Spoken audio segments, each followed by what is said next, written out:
국정농단 뇌물죄에 연루된 삼성과 롯데, 박근혜 전 대통령의 항소심 재판부가 유죄를 인정하면서 총수들의 운명이 최종 판결에 달려 있습니다. 앞으로의 재판 결과는 어떻게 나올지부터 알아보겠습니다. 자, 먼저 황인표 기자. 네. 먼저 박근혜 전 대통령의 항소심 재판부 삼성으로부터 받은 뇌물 인정 액수를 늘렸습니다. 그렇습니다. 이 뇌물 액수가 늘어나면서 앞으로 대법원 재판 결과가 좀 미묘하게 달라질 것이다. 지금 이런 전망도 힘을 얻고 있는데요. 네. 이 1심에서는 훈련비 등 36억 원과 말구입비 36억 원을 합한 72억 원을 뇌물로 받습니다. 경영권 승계와 관련해서 묵시적 청탁을 인정하지 않아서 이 동계스포츠 영재센터 지원은 무죄였습니다.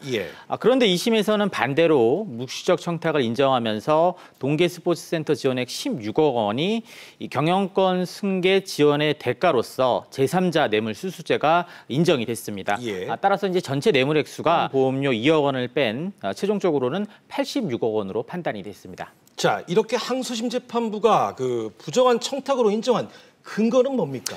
판단의 근거가 이렇습니다. 지난 2015년 7월 17일 삼성물산 합병안이 주총을 통과할 때 박 전 대통령이 국민연금공단이 찬성표를 던지도록 지시를 했고 이후 독대 자리에서도 삼성 승계 현안을 알고 있었다고 재판부가 판단을 했습니다. 그리고 이듬해 2월에 삼성의 동계스포츠 영재센터 지원도 결국은 삼성 승계 작업을 돕는 대가였다고 본 것이죠.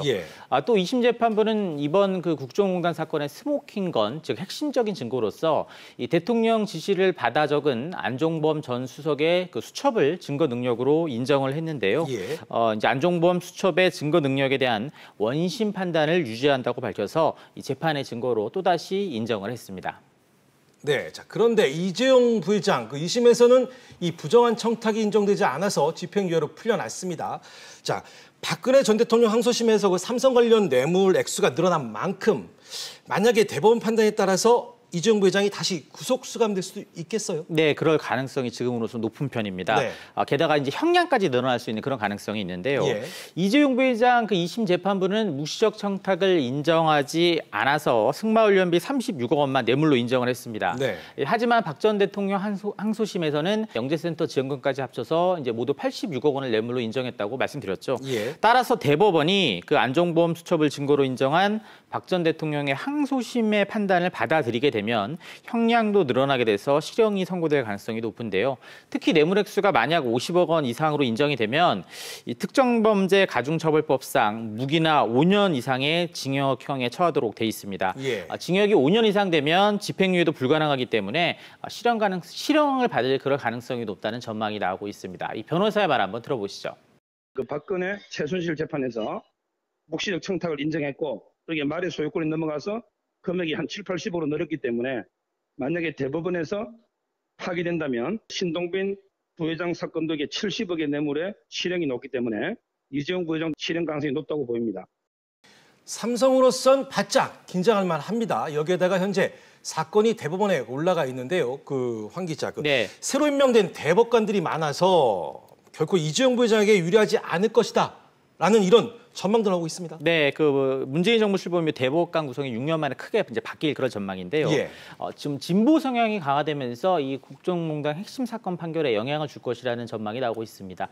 국정농단 사건의 경우 이 대법관 전원이 참여하게 되는 대법원 전원합의체 회부가 지금 유력한데 이번 정부 들어서 이 대법원장과 대법관 13명 중에서 8명이 새로 임명됐습니다. 이 가운데 좀 진보적인 성향의 대법관들이 적지 않아서 국정농단 사건 판결, 특히 이재용 부회장 판결에도 적지 않은 영향을 줄 것으로 보입니다. 전문가 얘기 들어보시죠. 대법관 중에 진보 성향으로 바뀐 부분은 노정희 대법관하고 김선주 대법관하고 두 분이거든요. 새로 바뀐 대법관들끼리 전부 다 포함을 해서 이재용 부회장에 대한 재판까지 이루어지게 될 테니까 아무래도 이재용 부회장 입장에서는 부담스러운 부분이 생기는 겁니다. 이재용 부회장도 그렇지만 롯데 신동빈 회장 뇌물죄는 박근혜 전 대통령 1심과 2심에서 모두 유죄 판결을 받았는데요. 자, 이한승 기자. 그래서 2심 판결을 어둡게 전망하는 분위기인데 최근 열린 경영비리와 뇌물죄 결심 공판 결과 어땠습니까? 네, 신동빈 회장의 항소심은 이 경영비리와 국정농단 뇌물죄를 병합해서 진행이 됐는데요. 예. 검찰은 신동빈 회장에게 징역 14년을 선고해달라고 항소심 재판부에 요청했습니다. 예. 그리고 벌금 1,000억 원과 추징금 70억 원도 함께 구형했습니다. 검찰은 신 회장은 한국 롯데그룹의 경영 전반을 실질적으로 총괄하는 지위에 있으면서 그룹을 배신하고 총수 일가의 사익을 위해 행동했다며 관련 증거들이 명백한 만큼 1심이 무죄 판결한 부분을 바로잡아달라고 요청했습니다. 그리고 재벌이라고 불이익을 줘서도 안 되지만 특혜를 입어서도 안 된다면서 중한 범죄를 저지른 신동빈 피고인이 또다시 납득하기 어려운 낮은 형을 선고받는 일이 되풀이되지 않기를 바란다며 중형 구형 이유를 밝혔습니다. 그렇군요. 결국 박근혜 전 대통령 항소심에서 안종범 전 수석 수첩이 정황 증거로 채택된 건데요. 네. 자, 이 수첩이 그 신동빈 회장의 뇌물죄를 유죄로 판단한 구체적인 증거가 됐다고 봐야죠. 네, 말씀하신 대로 안 전 수석의 수첩에 대해서 이 박 전 대통령의 2심 재판부는 증거 능력을 인정해서 제3자 뇌물수수 혐의를 적용했거든요. 예. 그런데 그 수첩에는 이 박 전 대통령과 또 신 회장의 독대 등 이 롯데 관련 내용이 적혀 있다는 점이 신 회장의 형량에도 일정 부분 영향을 미친 것으로 해석되고 있습니다. 예. 검찰은 신 회장의 재판에서도 이 내용을 근거로 해서 신 회장의 뇌물 공여 혐의를 주장한 것으로 보이는데요. 이 뇌물죄라는 게 주는 사람과 받는 사람이 필요적 공무원 관계에 있는 범죄이기 때문에 그렇죠. 받는 사람이 유죄면 또 준 사람도 무죄가 되기 어렵다는 논리를 펼치고 있는 겁니다. 그렇군요. 자, 하지만 신동빈 회장 역시 K스포츠재단 70억 원 추가 지원은 그 서울 면세점 추가 입점을 위한 것이 아니라 그 순수한 공익 차원에서 지원한 거다, 이런 주장을 펴왔는데요. 자, 항소심 결심 공판에서는 어땠습니까? 어떻게 판단한 겁니까? 네, 신 회장 변호인단은 뇌물 혐의 내용을 보면 신 회장이 박 전 대통령의 요구에 응했다는 것이 전부라며 이 적극적인 명시적 청탁을 한 것도 아니고 박 전 대통령이 현장에서 대가에 대해 언급하지도 않았다고 주장했습니다. 예. 그러면서 단순한 소극적 행위가 사후에 수많은 법률가들에게 분석되고 해석돼 추측과 추정이 개입돼 범죄로 구성되리라는 것을 당시에 누가 알았겠느냐며 반문하기도 했습니다. 예. 그러면서 기업들이 정부 요청에 따라 여러 공익적 사업을 지원하는 경우에 어떤 건 제3자 뇌물 공여로 처벌하고 또 안 하는지 기준을 밝혀달라고 호소하기도 했습니다. 예. 그리고 아까 제가 뇌물을 받은 사람이 유죄면 준 사람도 무죄로 보기 좀 어렵다는 말씀을 드렸는데요. 그렇죠. 예. 신 회장 변호인은 박 전 대통령이 유죄라고 할지라도 대통령의 올림픽 훈련시설 지원 요구를 뇌물로 생각하지 못했던 피고인에 대해서는 그와 별도로 무죄 판결을 선고할 수 있다고 주장하기도 했습니다. 그렇군요. 여기에다가 신동빈 회장 그 70억 원 추가 지원은 본인 자신이 한 것이 아니라 그 정책본부가 주도한 일이다라고 주장을 하고 있죠. 네, 신 회장이 지난 2016년 12월에 국정농단 특위 1차 청문회에 출석을 했는데요. 예. 그 자리에서 K스포츠재단 출연에 관여하지 않았다고 주장했습니다. 네. 관련 발언 한번 보시죠. 그 우리 그룹의 돌아가신 이인원 부회장님 비롯한 해당 부서에서 결정했습니다.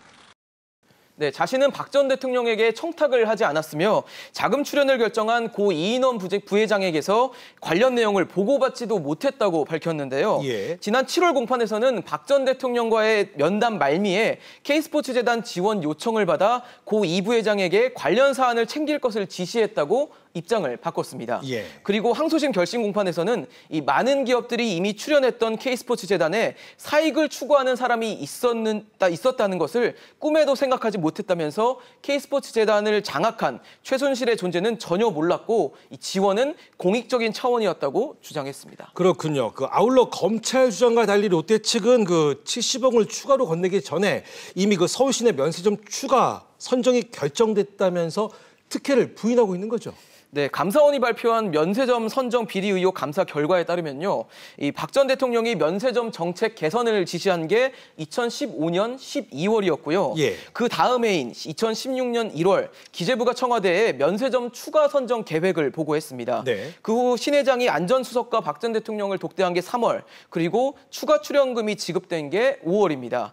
롯데는 신 회장이 대통령을 독대하기 전인 2016년 1월에 이미 신규 면세점 입찰이 결정됐다는 입장을 펼치고 있습니다. 네. 하지만 롯데가 관세청 점수 조작으로 시내 면세점 특허 심사에서 2차례나 탈락했음에도 다시 사업권을 획득한 데에는 이 70억 원을 추가 출연한 영향이 어느 정도 미쳤다는 의혹은 아직도 가시지 않는 부분입니다. 그렇군요. 하지만 이런 주장이 어떻게 받아들여질지는 모르겠습니다. 자, 신동빈 회장 2심 결심 공판 그 최후 진술에서 다시 한번 일하게 해달라고 선처를 호소했죠. 네, 신 회장은 최우진 씨를 통해서 뇌물공여 혐의가 억울하다고 밝혔는데요. 네. 신 회장은 누가 보더라도 이상하고 부당한 요구를 받았다면 거절할 명분이라도 있겠지만 요청받은 건 올림픽 선수 육성을 위한 것이었다며 금품 지원은 사회공헌 차원이었다고 강조했습니다. 예. 또 사익을 추구하는 사람이 있었기 때문에 자신이 구속될 문제인지 대통령 독대를 했기 때문에 문제가 됐는지 또 현안이 있는 상태에서 사회공헌 행위를 해서 문제가 됐는지